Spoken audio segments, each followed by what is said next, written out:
안녕하세요. 오늘은 자동차 부품업 표준임금 모델에서 개선 방안을 잘 적용했던 사례에 대해서 말씀을 나눠보고자 합니다. 저는 FM 어소시에이트 김정아입니다. 네, 저는 박민채 컨설턴트입니다. 네, 오늘 들어볼 우수 사례 중에 가장 첫 번째는 전략적으로 인상 재원을 관리한 방안이라고요. 네, 맞습니다. 지금 보여드리는 사례 같은 경우에는 현재 동일 직급 연차에서 동일 연봉을 적용받고 있는 사실상 호봉제를 적용하고 있는 곳이었습니다. 특히 고졸 초임을 기준으로 직급 호봉 단계가 각 100만 원씩 올라가고요. 직급 간에는 300만 원 정도의 차이가 있는 단일 호봉 테이블로 운영이 되고 있었습니다. 여기서 조금 자세히 말씀드릴 부분은요. 고졸 초임 자체가 최저시급을 기준으로 고정 OT, 기본급 포함해서 52시간이 이제 맥스치로 산정이 되어서 책정이 되다 보니 고졸 초임의 그 수준 자체도 3,000대 중반 정도로 굉장히 높았고요. 전반적으로 초임이 바뀔 때마다 이 전체 테이블이 올라가기 때문에 인건비에 대한 부담이 좀 과할 수밖에 없는 상황이었습니다. 네, 회사 입장에서 보면 회사의 시장 환경이라던가 실적과 무관하게 최저 시급이 올라갈 때마다 보통 저희가 5개년 평균치를 살펴봤을 때 한 3.4% 정도가 되었는데요. 이 3.4% 더하기 호봉 인상분이 또 존재하죠. 그 인상분까지 고려했을 때는 매년 최소 5.7%의 인상이 보장되어야 하는 상황이었습니다. 직원분들 입장에서도 사실 최저시급이 올라가기 때문에 내 월급이 올라갔다라기보다는 그냥 왜 올라가는지는 모르지만 그냥 연봉이 인상되었구나 라고 인식을 하시기 때문에 같은 재원을 쓴다고 해도 굉장히 효과성이 떨어지는 방식이라고 말씀을 드릴 수 있겠습니다. 지금 말씀 주신 사례를 다시 정리해보면 이 회사는 매년 5.7%씩 올렸다. 이렇게 들리는데요. 네, 맞습니다. 사실 통상적인 과거 한 10개년간 흐름을 봤을 때 4% 내외 정도가 평균적인 인상률입니다. 그렇기 때문에 최소값이 5.7%다라는 것은 좀 과도하게 느껴질 수가 있는데요. 사실 지금 말씀드리는 사례에서는 굉장히 지금까지 성장을 해오고 있고 실적이 아주 좋게 나왔기 때문에 이런 부분들이 아직까지는 문제가 되지 않았지만 이제 조직이 점차 커지고 있고 이 사업의 성장에도 어느 정도 한계가 있기 때문에 앞으로 미래를 위해서는 이런 인건비 부담에 대한 좀 준비가 필요한 상황이었습니다. 네, 그렇다면 어떻게 이 전략적으로 인상 재원을 관리했는지 궁금한데요. 네, 가장 먼저 중요한 것은 이 최저 시급과의 연계성을 최소화하는 것이었습니다. 아까 고졸 초임을 말씀드렸는데요. 사실 고졸 신입으로 들어와서 단순히 업무가 바뀌지 않고 사무 지원 업무만을 수행하고 초과 근로도 발생하지 않는데 근데 그것까지 맥스치로 저희가 굉장히 수준을 높게 책정을 해 놓았잖아요. 그래서 이런 분들의 업무를 사무지원직이라는 별도의 직종으로 분리하여서 임금 체계를 완전히 분리를 했습니다. 따라서 일반직의 호봉 테이블은 최저시급과 무관하게 움직일 수 있는 기반을 먼저 마련하였습니다. 그렇다면 같은 직군으로 묶여 있다가 이번에 사무지원직으로 분리가 됐다라고 볼 수 있는데 그 분리되신 분들에 대해서 불이익이라던가 혹은 불만은 있지 않았나요? 네, 당연히 불이익이 발생할 수밖에 없는 상황이었습니다.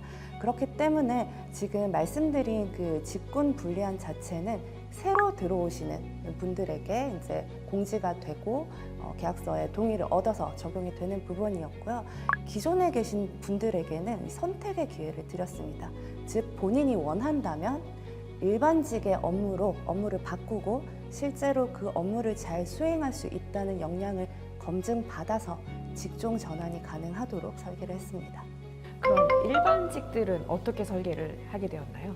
네, 좀 구체적으로 말씀을 드리자면 과거에는 최저시급이 결정되고 그에 따라서 테이블이 자동적으로 조정되고 그 인원수에 따라서 나중에 전사의 인상 재원이 결정되는 방식이었다면 이 가장 끝에 있는 단계를 맨 처음으로 가져왔습니다. 그래서 먼저 회사 입장에서 전략적으로 총 인상 재원을 먼저 정하고 그리고 그것들을 개인 성과에 따라서 더 효과적으로 차등 지급하는 방식으로의 전환을 설계를 했습니다. 그렇다면 이 전략적으로 인상 재원을 결정하는 기준이 필요할 것 같습니다. 네, 맞습니다. 먼저 이론적으로 임금 인상률을 결정하는 방식이 있는데 각 인사 담당자 분들께서는 이건 하나의 이론입니다. 네, 여러 가지 모델 중에 하나를 소개해 드리는 건데요. 먼저 경제 성장률, 그리고 물가 상승률, 여기까지는 당연히 동의를 하실 수 있을 거예요. 근데 거기에서 경제 활동 인구 증가율을 뺀 부분만큼 이론적으로는 임금 인상이 이루어져야 한다라는 의미입니다. 즉, 노동 인구가 동일하다고 했을 때는 경제 성장률과 소비자 물가 인상률이 반영되어야 된다는 건데요. 먼저 이렇게 이론적 임금 인상률을 결정해 놓고 각사가 처한 내외부 요인, 즉 우리의 올해 영업이익이 어땠는지, 그리고 여기 계속 이제 다소 높은 인상률을 적용받아 왔잖아요. 그러니까 직원분들께서 당연히 기대하시는 임금 수준이 있습니다. 그래서 그 부분까지도 같이 고려하고 우리의 임금 경쟁력 수준은 어떠한지까지 함께 고려하여서 먼저 전사 차원에서의 적정 인건비 인상 재원을 결정하는 방식이 되겠습니다. 재원을 결정하면 이제 어떻게 나누어 줄까의 고민으로 들어갈 것 같습니다. 네, 맞습니다. 이제 개인에게 배분되는 방식이 되겠는데요. 사실 지금까지는 평가 제도를 운영하고 있지 않았지만 이번에 저희의 그 컨설팅과 함께 개인 평가 제도에 대한 개선안까지 같이 마련을 했었습니다. 그래서 이 성과에 따라서 최소한의 차등, 즉 조금 더 고생하는 분들과 그렇지 않은 분들 간의 이 격차는 좀 두고자 하는 의의가 있었기 때문에 저희가 이런 부분들을 좀 고려하여서 최초 도입 시기에는 그냥 0.9에서 1.1배, 사실 굉장히 미미한 차등 수준입니다. 크지 않은 폭이네요. 메시지가 더 중요하다라고 보실 수 있을 것 같아요. 조금 더 잘하고 고생하시는 분들에게 조금 더 높은 임금이 갈 수 있는 형태로 우리는 방향성을 가져나간다라는 취지에서 점차적으로 제도가 안정화될 때까지 이 차등 수준을 확대해 나가는 방향으로 설계를 했습니다. 네, 이렇게 됐을 때는 사실 이제 평가 결과가 어떻게 나오냐에 따라서 이 총 재원이 달라질 수 있습니다. 우리는 예를 들면 4%를 계획했었는데 실제로 평가가 좀 관대화되어서 SA 등급이 많았다라거나 반대로 아니면 이번엔 너무 엄격하게 나와서 CD 등급이 많았다라고 했을 때는 기존에 우리가 책정했던 재원과 좀 차이가 생기게 되는 거죠. 이럴 경우에는 조정 계수를 적용하여서 결국 회사 입장에서는 약속했던 100%의 재원을 소진하는 방식으로 최종적으로 적용을 하였습니다. 네, 지금까지 인상 재원을 전략적으로 관리한 사례를 말씀 주셨습니다. 정리를 하자면 사실 이 A사는 어떤 기준에 의해서가 아니라 이미 짜여진 틀에서 나온 재원을 보니 결과적으로 이랬다. 라고 하던 거를 이걸 가장 먼저 첫 번째 스텝으로 당겨서 먼저 재원을 얼마를 쓸 것인가를 결정을 한 다음에 효과적으로 나누어줘 보자, 이렇게 설계를 하신 것 같아요. 네, 이러한 첫 번째 전략적 인상재원 관리의 우수 사례 한번 살펴봤고요. 그럼 다음에 두 번째 직무 가치를 반영한 임금 밴드 운영 방안 사례를 한번 살펴보도록 하겠습니다. 네, 조금 저 첨언을 드릴 게 있는데 아까 말씀드렸던 사례에서도 사실 앞에서 말씀드렸듯이 자동차 부품업 자체가 좀 영세하다 보니까 이 재원을 확대할 수 있는, 인건비 재원을 확대할 수 있는 여력이 다소 부족했습니다. 그래서 저희가 지금부터 말씀드리는 방향들도 주어진 재원 안에서 얼마나 효과적으로 최적화하여서 배분할 것인지에 초점을 맞췄고요. 그런 의미에서 지금 이제 직무 가치를 반영한 임금 밴드에 대해서 자세히 설명을 드려보겠습니다. A사의 경우에는 기존에 이미 핵심 직무라는 개념이 있었습니다. 그래서 일반 직무와 핵심 직무를 구분하여서 핵심 직무가 더 높은 임금 밴드를 적용받을 수 있도록 차별화를 했었는데요.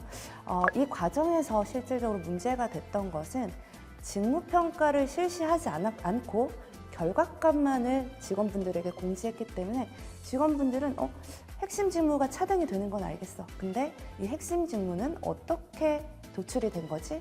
나는 동의한 적이 없는데? 라는 식으로 수용도가 굉장히 떨어졌다라는 문제점이 있겠고요.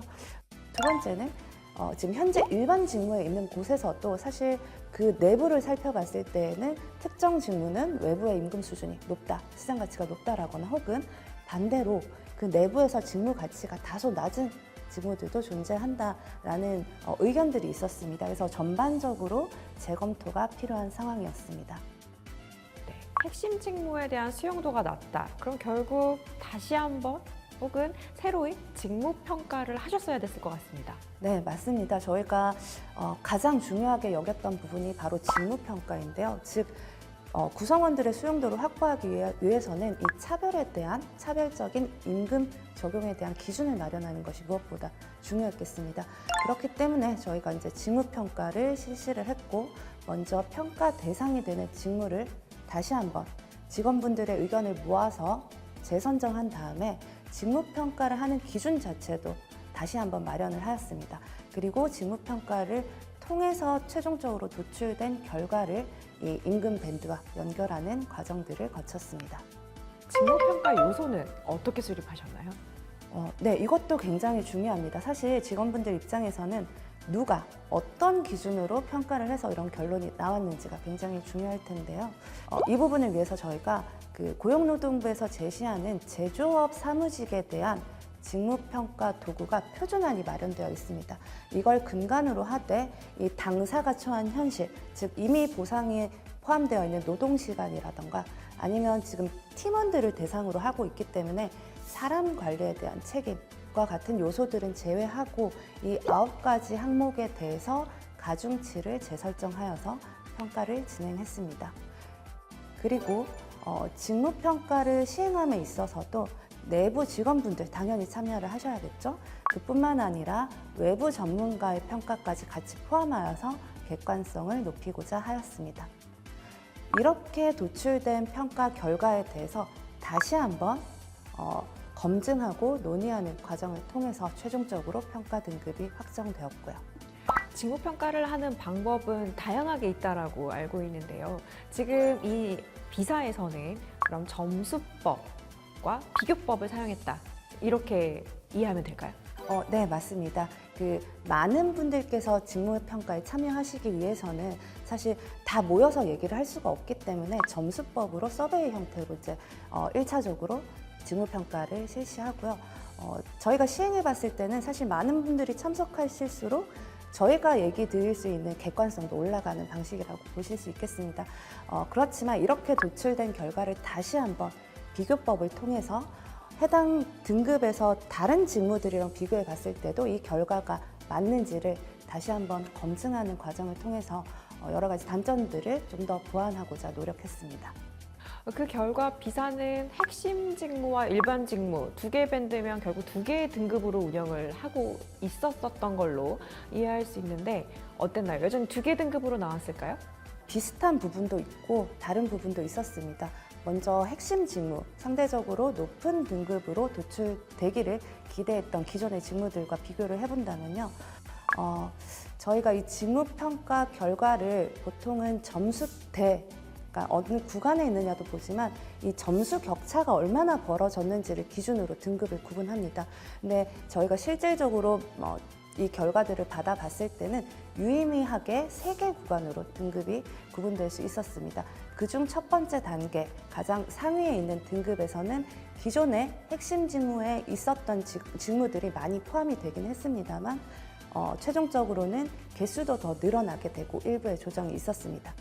그리고 나머지 직무들, 기존에는 이제 일반 직무라고 표현되었던 나머지 직무들에서도 예를 들어 영업 지원과 같이 굉장히 단순 반복적인 작업만 하는 경우에는 의미가 있을 만큼의 그 점수의 격차가 존재했습니다. 그래서 하위 등급 3등급이 새롭게 신설되었다는 점이 차이점이 되겠습니다.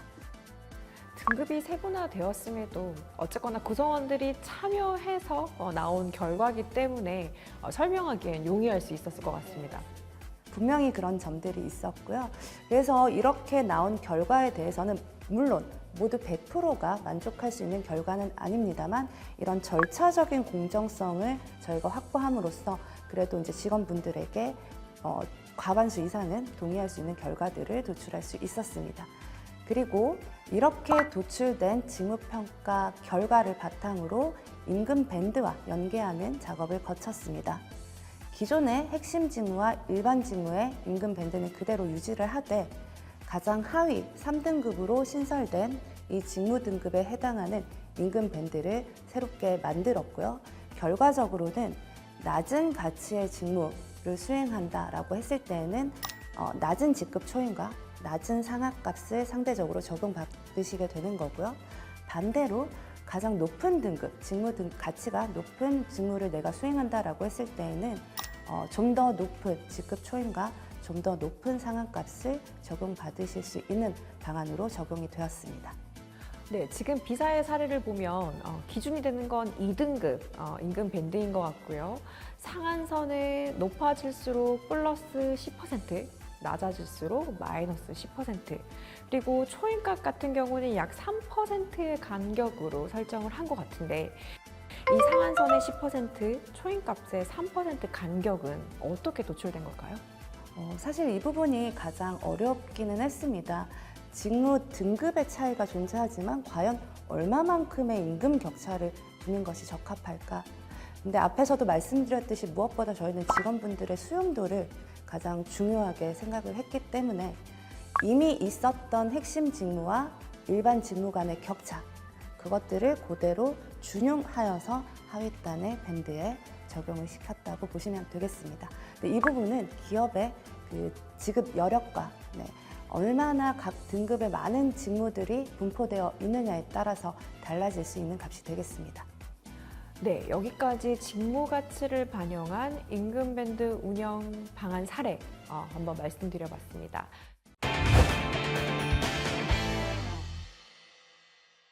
자, 그러면 저희 이제 연구직 대상으로 임금 차익의 차별화한 사례를 한번 여쭤보려고 하는데요. 요즘 연구직들에 대한 인력 확보, 이탈을 막으려는 이 고민들 굉장히 많으시죠? 네, 맞습니다. 지금 살펴보시는 사례에서도 굉장히 신기술을 개발하기 위한 R&D 인력에 관심이 높고 투자를 많이 하고 계시는 곳이었는데요. 여기에서 어려운 점은 채용 자체도 어려운데 이탈이 발생한다라는 부분이었습니다.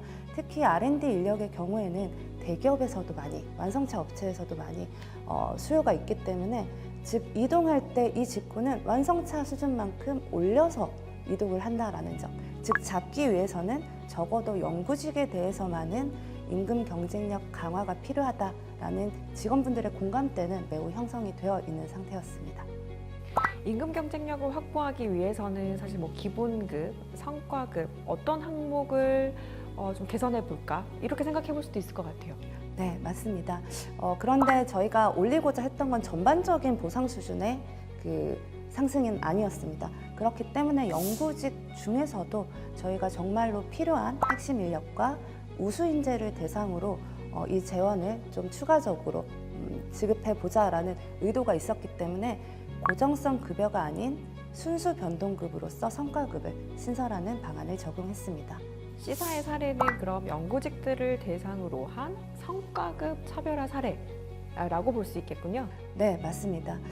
여기에서 중요했던 게 같은 연구직이라고 하더라도 우리가 신기술을 개발하기 위해서, 미래차를 준비하기 위해서 필요한 그 전문성을 가진 R&D 인력들과 기존의 단순 설계의 과정에서 제조 중심의 설계에 이제 초점을 맞췄던 R&D 인력 간에도 격차가 존재했기 때문에 이런 부분들까지 같이 반영하기 위해서 변동급, 성과급을 선택을 하였고요. 그 방식은 저희가 타겟 인센티브 방식을 좀 차용을 하였습니다. 그래서 목표 등급을 도달했을 경우에는 정해진 지급률을 받는 그런 방식이 되겠습니다. 앞에서 말씀드렸듯이 이런 직무 간의 차이를 반영하기 위해서 같은 성과급이라고 하더라도 직무 가치에 따라서 기울기의 차등을 두었습니다. 그래서 상중하, 그러니까 직무 가치가 상에 해당한다라고 했을 때는 조금 더 높은 기울기를 적용하여서 높은 지급률을 적용받을 수 있는 방식이겠습니다. 구체적으로 보자면 매트릭스를 활용했는데요. 왼쪽에 보시는 축은 이제 직무 가치, 직무가 가지는 전문성이라던가 희소성 이런 부분들이 반영이 되겠고요. 그리고 그 직무가 현재 조직의 성과에 기여하고 있는 수준, 가지를 같이 보아서 기본적인 지급률이 이렇게 매트릭스 형태로 결정될 수 있도록 했고요. 그것뿐만이 아닙니다. 실제로 이 직무를 맡았을 때 성공적으로 사후적으로 수행을 했는지 여부까지 반영하기 위해서 개인 평가 등급까지 개수로 차등을 하되 최저 등급을 받았을 경우에는 0%가 지급될 수 있도록 함으로써 앞에서 말씀드린 순수 변동급의 개념을 적용하였습니다. 네, 이 성과급의 결정 요인은 직무의 조직 기여도, 직무 가치, 거기에 개인 성과 등급까지 연계가 되는 것들을 확인할 수 있었습니다. 네, 여기 보면 조직 기여도와 직무 가치가 상상일 경우 14%로 설정이 되어 있는데 이건 특별한 이유가 있을까요? 네, 이 지급률을 어떻게 결정하는지도 굉장히 궁금해하실 것 같은데요. 사실 저희가 통상적으로 유의미한 수준의 성과급은 보통 기본 연봉 대비 10% 내외 정도는 최소한 이제 보장되어야지 그래서 직원분들께서 의미 있는 금액이다라고 이제 인식을 하실 수 있다고 말씀을 드립니다. 다만 본 케이스 같은 경우에는 본인들이 따라잡고자 하는 대상이 명확했기 때문에 시장 임금 조사를 진행한 이 4개사의 평균 지급률이 28%. 네, 그렇지만 당연히 상위사기 때문에 저희는 그 절반 정도 수준 되는 14%를 적용했었던 사례라고 보시면 되겠습니다. 이렇게 그 성과급을 추가적으로 적용을 했을 때 B등급을 기준으로 한다면 저희가 이제 인력 이탈이 발생하던 대상 기업의 최소 90% 정도까지는 따라잡을 수 있는 값이 되었고요. 그리고 물론 직무 가치가 더 높거나 기여도가 높거나 혹은 개인의 성과가 좋다면 그를 상회할 수 있는 100% 수준까지도 바라볼 수 있는 형태가 되었습니다. 총 보상의 개념에서 말씀을 드리는 겁니다. 이렇게 연구직만을 대상으로 임금 체계를 차별화한 사례에서 저항 요인이나 장애 요인은 없었을까요? 당연히 있을 수밖에 없습니다. 그래서 회사 입장에서는 다 좋은데 인건비가 과도하게 올라가지는 않을지 아니면 직원들 입장에서도 공감대가 형성되어 있다라고 하더라도 막상 정말 연구직은 나보다 더 많이 받는다라고 했을 때 타 직군의 반발이 있을 수밖에 없는 상황이었습니다. 그래서 이런 저항 요인들에 대해서 조금 저희가 이제 추가적인 대응 방안들을 마련을 하였습니다. 먼저 관리직에 있어서도 연구직은 성과급만 건드렸지만 관리직은 그 기존에 있던 임금 밴드의 상한선을 다소 좀 높여서 직원분들께서 인식하시기에 이제 총 보상 관점에서 우리도 더 높은 급여를 받을 수 있는 기회가 주어졌다라고 인식하실 수 있도록 메시지를 전달을 했고요. 두 번째로는 이 연구직의 성과급 자체가 연구직군 전체에 가는 것이 아니라 정말 아까 말씀드렸듯이 0%를 받으실 수도 있습니다. 그래서 이건 정말 우리가 지금 필요로 하고 우리 회사의 성장을 위해서 반드시 잡아야 되는 인력, 핵심 인재를 중심으로 배분되는 재원이다 라는 메시지로 직원분들을 설득시킬 수 있었습니다.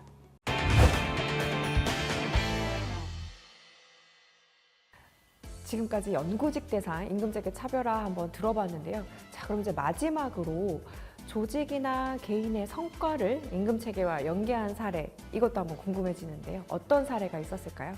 네, D사의 경우에는 이미 개인 평가를 적용을 하고 있었던 곳이었습니다. 다만 이 평가 결과가 비공식적으로 개인의 성과 차등에 연계가 되고 있었기 때문에 직원분들께서 인식하기에는 평가는 하는데 왜 그에 따른 보상 차등은 일어나지 않지라고 인식을 할 수밖에 없는 상황이었고요. 그리고 주변 기업에서 뭐 성과급을 받았다라는 이런 말들이 이제 많이 들리다 보니 그럼 우리는 왜 성과급은 없는 거야? 상여금은 없는 거야? 뭐 이런 니즈들이 좀 많았던 사례라고 봐주시면 되겠습니다.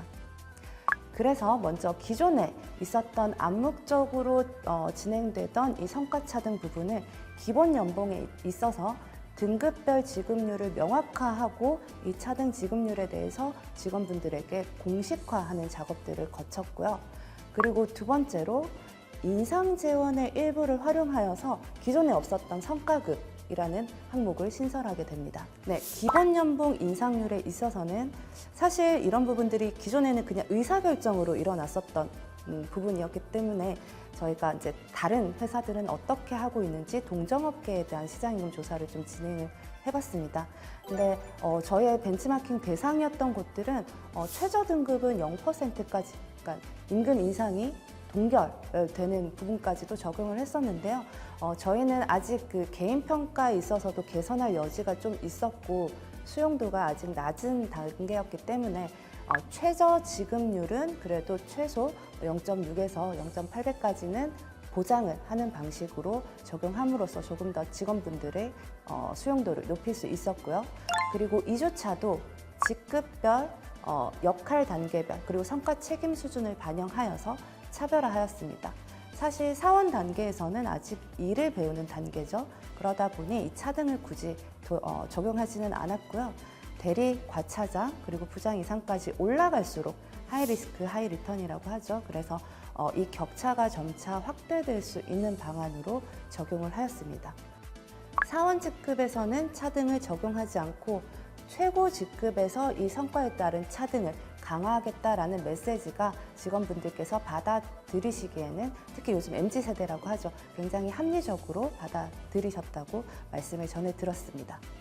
그리고 성과급 측면에 있어서는 다행히도 저희가 계속 성장을 잘 하고 있었기 때문에 기존의 인상 재원 자체가 너무 작지는 않은 상황이었습니다. 그래서 그 재원의 일부 30%를 성과급 재원으로 따로 떼서 연말 시점에 별도로 지급하는 방식을 선택하였습니다. 회사 입장에서도 기존에 쓰던 재원 자체를 분리함으로써 직원분들에게도 조금 더 효과적이게 전달이 될 수 있도록 하는 방식이 되겠고요.